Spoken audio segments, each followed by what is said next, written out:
Ya está con nosotros Everardo Lovera en Campo Limpio.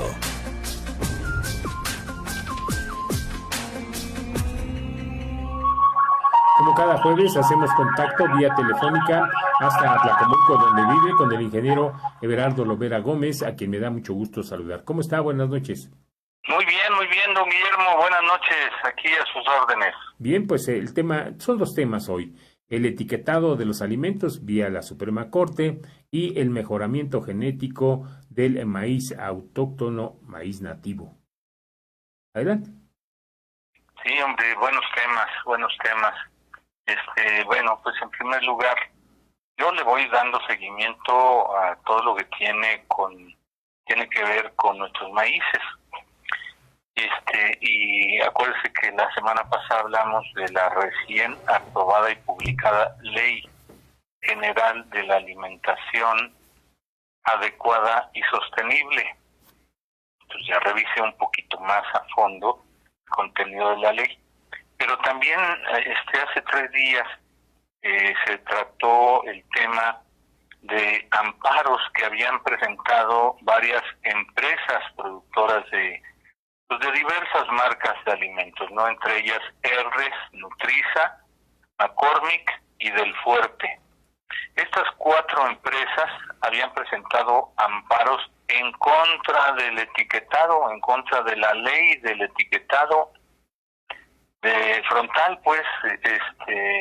Entonces, por esta vez le tocó a la ministra Yasmín Esquivel preparar y presentar pues su dictamen, y fue votado por unanimidad.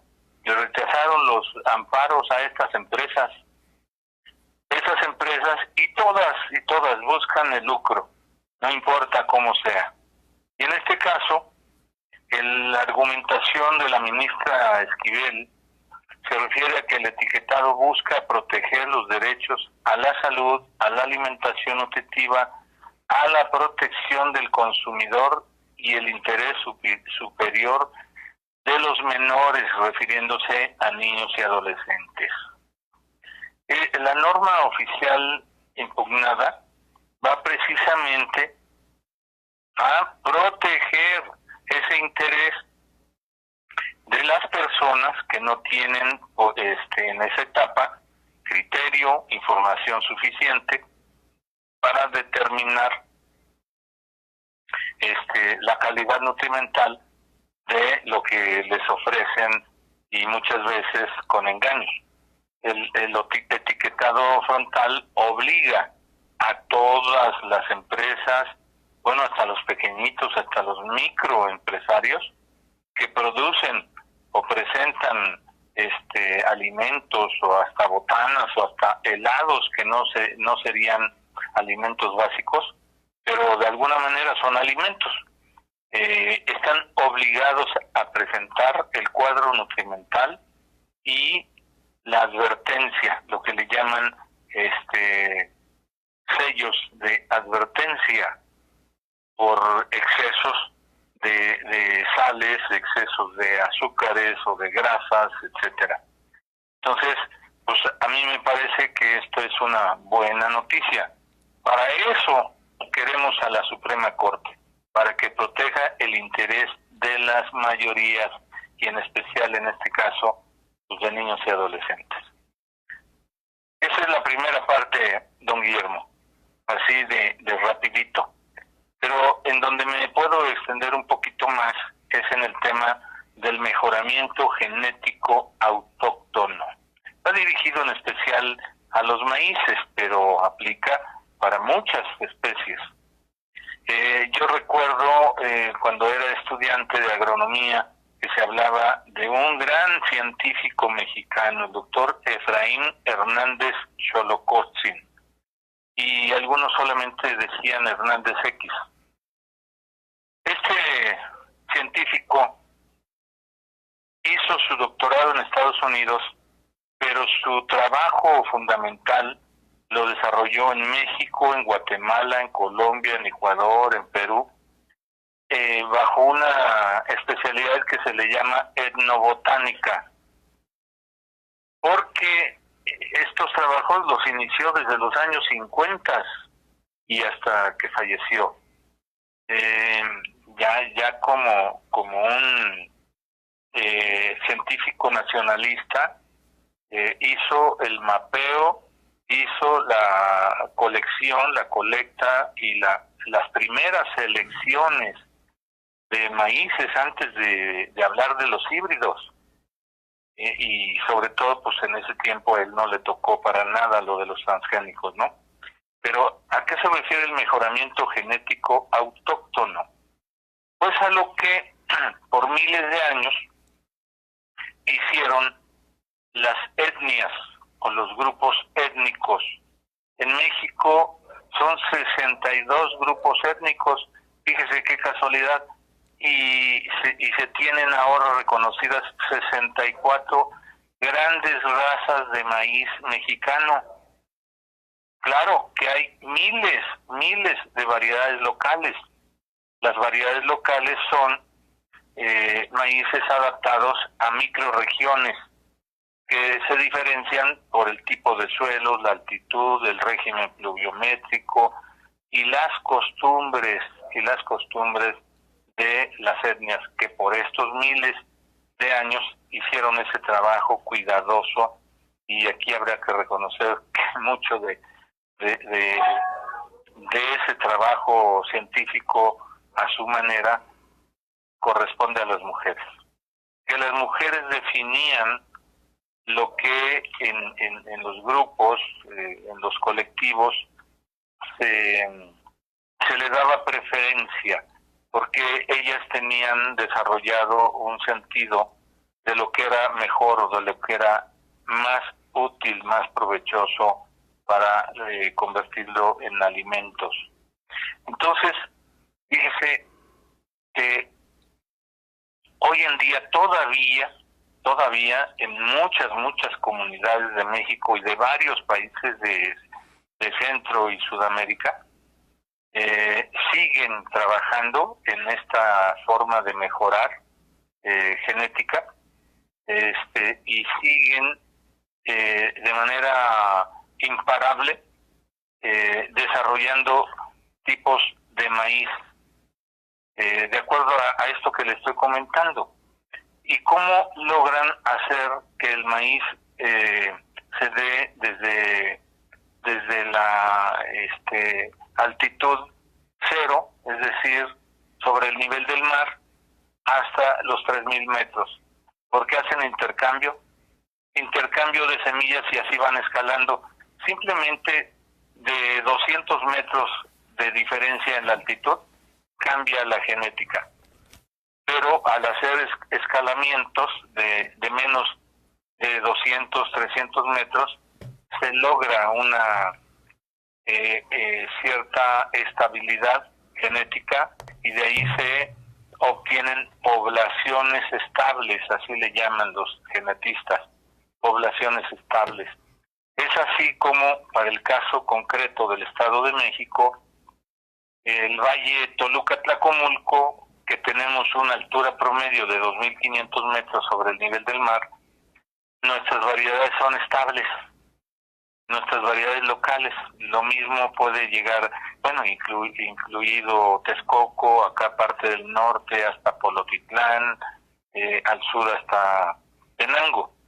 Pero si bajamos a Zacualpan, a Tonatico y más abajo a Tejupilco, ya no se dan estas variedades, ya hay las que ellos fueron desarrollando a través de esos miles de años.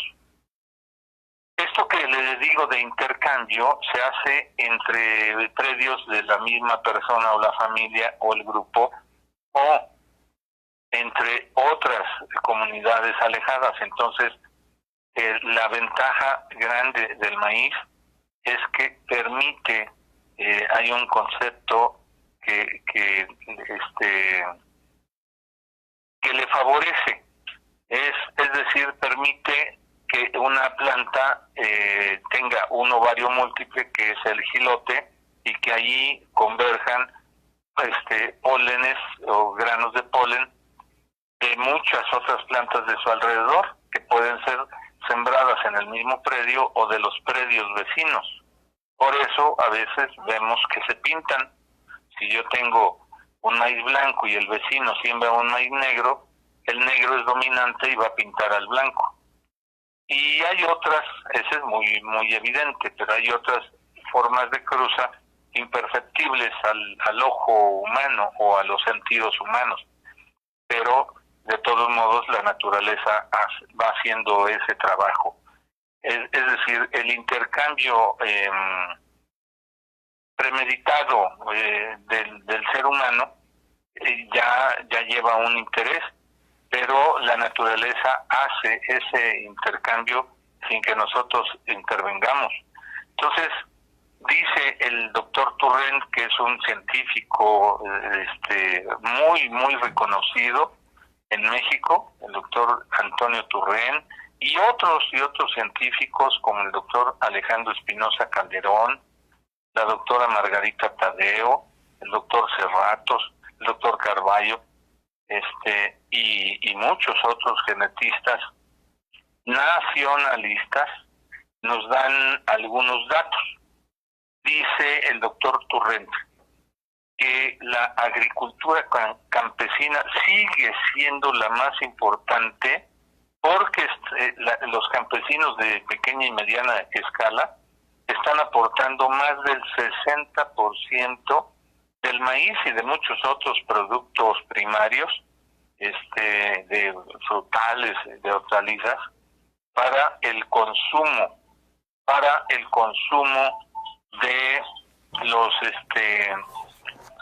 del pueblo en general, y que no es cierto que el monocultivo y que la agricultura industrial sean los que sostienen la oferta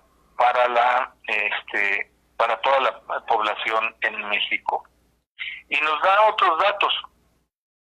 Dice el doctor Turrent que los agricultores pequeños, consciente o hasta inconscientemente, llevan a cabo un mega experimento. Es decir, ellos están experimentando en cada uno de sus predios, porque esto es cierto, yo mismo lo hago. Yo tengo varios predios y siembro maíz tabloncillo, siembro maíz morado, siembro maíz negro, a veces palomero, a veces cacahuacincle, o en un mismo predio siembro franjas. Y entonces allí se da un intercambio natural en el mismo predio o con los predios cercanos. Y esta recombinación, el maíz tiene 50,000 genes en cada planta. Entonces imagínense, la recombinación es incontable, es, dijéramos, infinita, porque 50,000 genes en cada planta, y en un hectárea tenemos desde 70 hasta 100,000 plantas por hectárea. ¿Cuántas recombinaciones se dan ahí de manera natural? Por esta cualidad que tiene el maíz de tener fecundación cruzada. Entonces dice Turrent que que en estos 4 millones de hectáreas que se siembran de pequeña escala, tiene 2 millones de unidades experimentales. Imagínense lo que hacen los científicos en pequeñas superficies, en pequeños lotes, en donde ellos hacen sus trabajos, sus observaciones, sus cruzas. Bueno, pues ¿qué pasará en 2 millones de unidades experimentales? Por eso le llama que esto es un mega experimento. Y dice, en contraste con todas las semillas conservadas en los bancos de germoplasma del mundo, habla de una cifra que me cuesta trabajo imaginar. 10 millardos de semillas mantenidas en su mayoría, que están ahí genéticamente inactivas, es decir, en todos los bancos de germoplasma del mundo. Entonces, por lo que concluye, el mejoramiento genético autóctono tiene mucho más espacio, muy grande el espacio de exploración de genotipos que pueden ser agronómicamente prometedores porque están en un proceso de adaptación permanente y tienen una memoria. Esas semillas de maíces nativos tienen una memoria porque la van acumulando de los años buenos, de los años malos, de los años de catástrofe que sobrevivieron. Ahí está en esa memoria genética. Esa es la gran riqueza de la biodiversidad. Entonces, pues nosotros tenemos un reservorio de variabilidad genética en México, hablando en el caso del maíz concretamente. Entonces hay dos tendencias o dos corrientes. Una, la que dice la industria multinacional de semillas, que defiende sus transgénicos, y la otra, la de la ellos se refieren a la uniformidad genética, y nosotros, los agricultores comunes, que nos consideramos los creadores legítimos de esa variabilidad genética y de los maíces actuales, pues no nosotros, pero somos herederos de los que fueron desarrollando el maíz. Entonces, por eso hay que oponernos a lo que la UPOV 91, alguna vez lo platicamos, la Unión Internacional para la Protección de Obtentores Vegetales, que hasta ahorita no nos han ganado. No se aplica la UPOV 91, que tendría que reconocerles como propiedad, le llaman propiedad intelectual, porque le agregan cualquier cosa a un maíz, a una variedad que ya existe, la patentan y se adueñan de ella. Entonces, por eso tenemos que seguir informados, organizados, aliarnos con en este caso con la Subsecretaría de Autosuficiencia Alimentaria, que pues incluyó a más del 60% de esos productores durante casi 5 años, ya van cumpliendo 5 años, de productores de pequeña y mediana escala, que por cierto son los que menos glifosato usamos, y llevar a fondo esto de la transición agroecológica, y que eso nos permite pues ignorar al glifosato y a muchos otros agroquímicos o agrotóxicos, que si sostenemos este trabajo que el doctor Efraín Hernández Solocotzi, referido a la etnobotánica y al mejoramiento genético autóctono, podemos ser verdaderamente autosuficientes. Ya lo somos, en maíz de consumo humano somos autosuficientes. ¿Qué es para qué quieren el maíz que se importa? Para el almidón, para el etanol, para otros usos realmente industriales. Afortunadamente, nosotros hemos sido capaces de producir todo el maíz que consumimos como alimento. ¿Cómo ve, don Guillermo? Muy interesante. Ilustra uno cada vez que usted habla. Pues lo hacemos con gusto, es nuestra actividad, y yo creo que es nuestra obligación también de compartir esta información o estos conocimientos, esta forma de pensar, y hablar del etiquetado, hablar de los beneficios que nos da consumir nuestros maíces nativos. Es un tesoro que tenemos y que sería, pues, por decirlo así suavecito, un desperdicio que no lo aprovecharemos. Bien, pues, ¿algo que quiera agregar? Pues que llevamos más o menos como el 50% de siembra para el caso del maíz en el valle que estamos hablando, el Valle Toluca-Tlajumulco. porque en la parte norte pues no ha llovido, no se puede sembrar. En la parte sur, pues ellos no tienen problema porque su fecha de siembra es junio. Entonces, pues todavía tienen mucho tiempo para esperar y empezar a sembrar. Le agradezco mucho su participación. Gracias a usted, don Guillermo. Buenas noches. Buenas noches. Gracias al ingeniero Everardo Lovera Gómez. Hacemos una pausa.